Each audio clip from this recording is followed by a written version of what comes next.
Et voici la deuxième, mais ce coup-ci sur l'éducation populaire. Donc la première vidéo s'appelait Des commentaires, 3 petits points, vers l'éducation populaire. L'éducation populaire, moi personnellement, j'ai découvert ça avec Franck Lepage. J'en ai parlé, je crois, une fois dans une autre vidéo par rapport à l'éducation, il me semble. Mais il a fait plusieurs conférences gesticulées, dont une, cette toute première d'ailleurs, sur l'éducation populaire. Et en fait, je l'ai écouté, il m'a fait rire, il m'a fait comprendre et voir certains trucs que j'avais pas spécialement vus. Et il m'a converti. Pour moi, l'éducation populaire, clairement, pour les besoins énormes qu'on a actuellement pour nous, petits peuples, à reprendre le pouvoir, hein, parce qu'on pourrait en parler des trucs à la con qui font nos politiciens, enfin bref, voilà, enfin bref. Donc, l'éducation populaire, ça, je pense, nous permettra petit à petit de pousser tout ça dehors et de leur dire ouais, c'est bon, vous avez fait le truc, maintenant au revoir, nous, on reprend le pouvoir.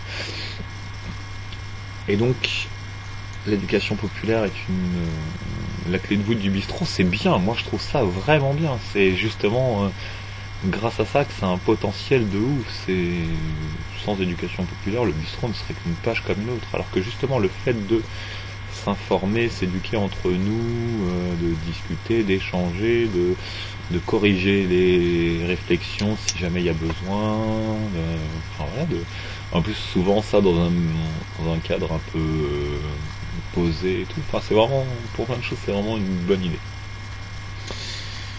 Et cette bonne idée, malheureusement, non pas malheureusement, excusez-moi, cette idée de l'éducation populaire n'a pas besoin du système. Et c'est ça qu'elle montre en fait. L'éducation populaire, c'est de l'éducation entre nous, juste nous.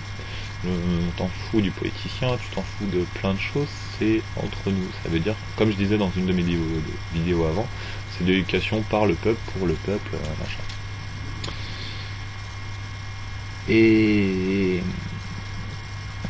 pour moi, de changer le système d'éducation, c'est la seule manière d'arriver à terme à changer les mentalités des gens sur le monde tel qu'il est et de se rapprocher des choses vraies. Aussi de l'éducation populaire a cet avantage, moi je trouve, de montrer qu'on peut encore s'éduquer, même quand on est sorti du système école. École, fac, grandes écoles, etc. Une fois que tu arrives dans le monde du travail, bien souvent on pense que tu as acquis des trucs, tu vas acquérir 2-3 trucs spécifiquement à ton travail, mais qu'à côté t'as plus rien à apprendre.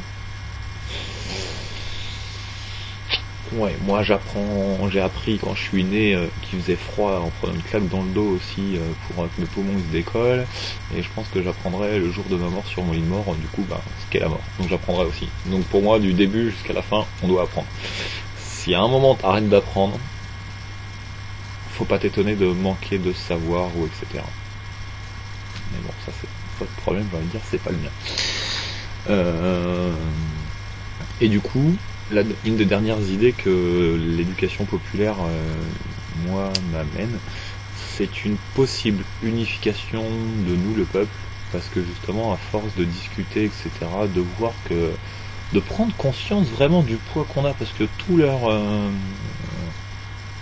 statistiques, là, quand il y a des élections, etc., putain, on vire le vote blanc, on vire les abstentions, etc., c'est pas représentatif d'un vote, quoi.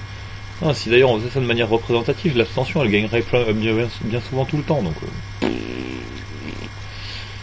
et donc ouais, cette éducation va permettre, peut-être, je l'espère en tout cas, pour moi c'est l'un des intérêts primordiaux, c'est de faire monter la base là, tout en sachant que le ciel de toute façon on ne veut pas aller plus haut. Après on est rattrapé par la gravité, donc et on va pousser ça, et peut-être qu'on arrivera à équilibrer les choses.